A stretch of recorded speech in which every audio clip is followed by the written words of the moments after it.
ओम शांति। आज सतगुरुवार को बाबा के पास जैसे ही पहुंची तो बाबा विराजमान थे संदर्भ में। बाबा ने कहा कि देखो बच्चे, बाप न सिर्फ ज्ञान सुनाता है लेकिन ज्ञान के साथ अनुभव भी बनाता है। आज बाबा यही कह रहा है कि बच्चे, जितना जितना आप आगे बढ़ेंगे, माया भी कोई कम नहीं है। माया भी आपको परेशान बहुत करेगी। ऐसा कह करके बाबा ने कहा कि देखो, आपको पता है कि पुरुषार्थी 3 प्रकार के होते हैं: उत्तम, मध्यम और कनिष्ठ। उत्तम के सामने माया भी उत्तम बनकर के आती है और मध्यम के पास ऐसे ही मध्यम बनकर के आती है। और जो साधारण पुरुषार्थी है, जिन्होंने माया को पहचाना नहीं, माया क्या चीज है मालूम नहीं है, उनके पास अगर आती भी है तो क्या करेगी? वो उसको देख करके चले जाते हैं।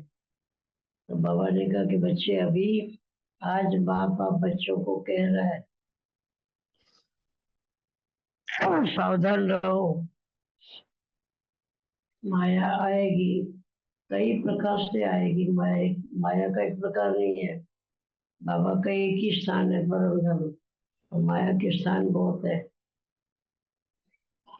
अब बच्चे बल बाप को पहचान भी लेंगे लेकिन माया को नहीं पहचान सकेंगे।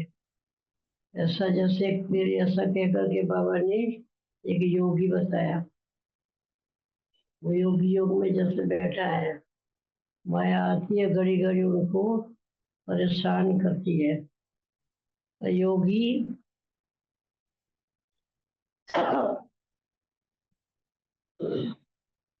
थोड़ा हिलता भी है लेकिन फिर स्थिर हो जाता है। थोड़ा हिलता है फिर स्थिर हो जाता है। तो बाबा ने कहा, देखा योगियों की भी क्या हालत है। माया तो बच्चों को बहुत ही हिलाएगी। बच्चों को बोलो, अभी तपस्या की बहुत जरूरत है। तपस्या नहीं है तो समस्याएं बहुत आती है। बच्चों को योग की आवश्यकता बहुत है। इतने योगी नहीं बने हैं। जो बाबा चाहता है जैसे योगी का, वैसे योगी कोई बने नहीं है। बच्चों की बुद्धि में बाप के सिवाय और कोई याद रहना नहीं चाहिए। लेकिन माया बच्चों की बुद्धि को भी व्यभिचारी बना देती है। इधर उधर भटकती रहती है, स्थिरता नहीं रहती है। तो स्थिरता न आने के कारण बाबा ने कहा कि मैं कुछ अनुभव कराना चाहता हूँ, बच्चों को आगे बढ़ाना चाहता हूँ। लेकिन बच्चे फिर आगे आ नहीं सकते हैं। माया वहां जैसे दीवार खड़ी कर देती है और योगी वो साइड हो जाते हैं। तो अभी बच्चों को बोलो कि योग तो करें, लेकिन योग के साथ अभी समय बहुत कम है तो प्रयोग भी करें साथ में। कोई भी जब संकल्प करे तो उनका प्रयोग करे तो देखो सफलता उनको मिल ही जाएगी। परंतु बच्चे अभी भी बाप की दे सर्वशक्तिमान सर्वसमर्थ होते हुए भी बाबा से पूरा पूरा वर्षा बच्चे लेते नहीं है। आज जाकर के कहो कि माया तो आती है सुलाने के लिए, बाबा आया है जगाने के लिए। तो ये बच्चे अभी सिर्फ आंखों से नहीं लेकिन आत्मा से जागृत हो जाओ। जागृत हो जा करके देखो, सुनो कि मैं कौन हूँ। मैं देह नहीं हूँ, मैं विदेही हूँ, देही हूँ, आत्मा हूँ। और अगर इतना परिपक्वता होगी तभी आप पास हो सकेंगे। अभी तो फर्स्ट सब्जेक्ट ही है ज्ञान और योग। ज्ञान और योग पक्का होगा तो धारणा तो पक्की होगी ही, तो सेवा भी करेंगे। तो ज्ञान योग की परिपक्वता न होने के कारण अभी तक भी बच्चे जैसे हिलते जुलते रहते हैं।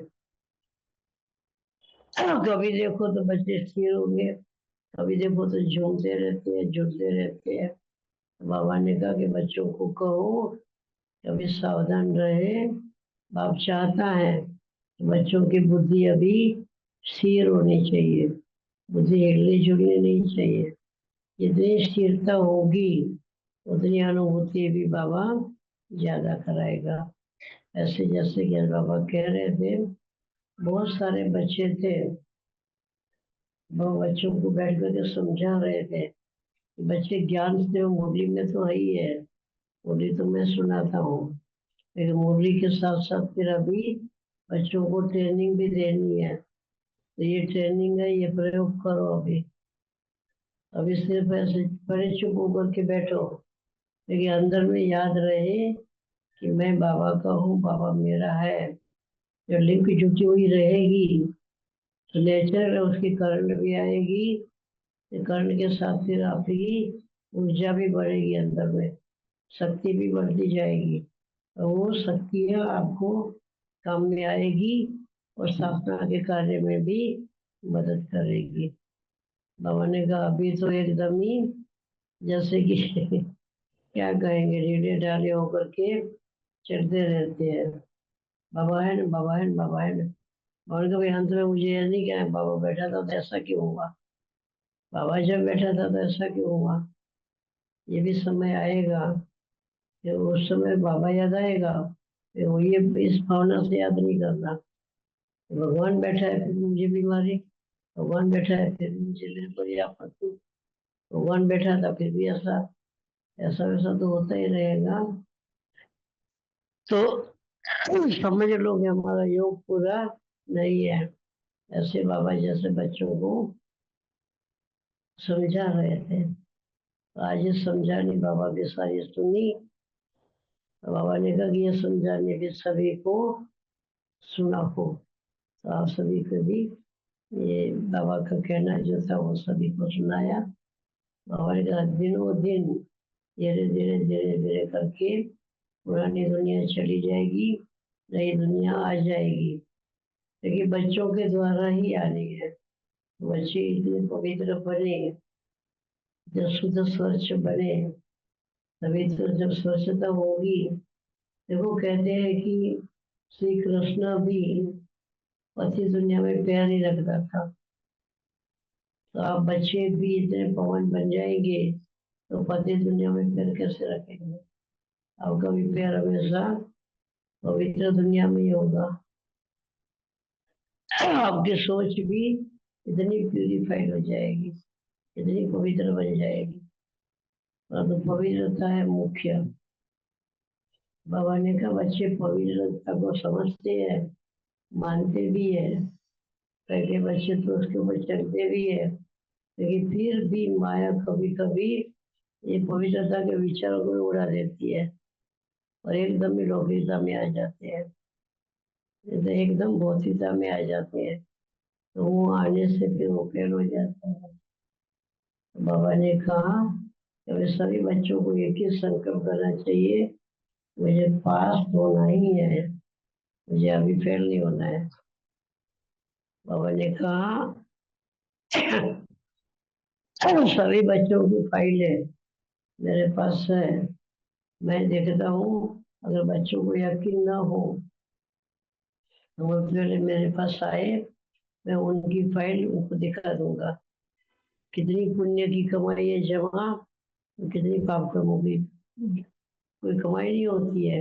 ये पाप कर्म जमा के लिए होते हैं सारे दिन, पूरे दिन के अंदर याद बहुत कम परसेंटेज में देती देखा। बाकी फिर बाहर की परिमुखता की यादों में बुद्धि की काफी परसेंटेज थी। ये बाबा ने आज दिखाया, सभी को बाबा ने सावधान भी किया। कभी सावध हो जाओ, उत्तम, मध्यम और कनिष्ठ। अभी जो जिसमें ताकत ही नहीं उसके साथ कौन लड़ेगा? क्या माया भी आकर के करेगी क्या? तो बाबा ने कहा कि जितने जितने महारथी बनते जाएंगे, घोड़ेसवार बन करके आगे आते जाएंगे, उतना ही माया वही स्वरूप से आपके आगे आएगी। और आप बच्चों को आज सिर्फ आएगी नहीं, लेकिन सताएगी भी। जैसे बाबा ने कहा, और फिर कहा कि बच्चों को कहो कभी सावधान रहे, क्योंकि समय बहुत ही नाजुक है, समय बहुत कम है। बनो कुछ भी सोचे लेकिन जरूरी नहीं है तो सभी इच्छा उनकी पूर्ण हो ही जाएगी, ऐसा कुछ नहीं है। बाबा ने कहा कई इच्छाएं बाकी रह भी जाएगी, जैसे इच्छाओं को भी थोड़ी कम करो। बाबा ने कहा एक मुझे ही याद करो, मेरी याद में रह करके हर कर्म करते चलो, तो उस कर्मों का फल बाबा के खाते में जमा होता जाएगा। अच्छा, ओम शांति। ये था आज का संदेश बाबा का।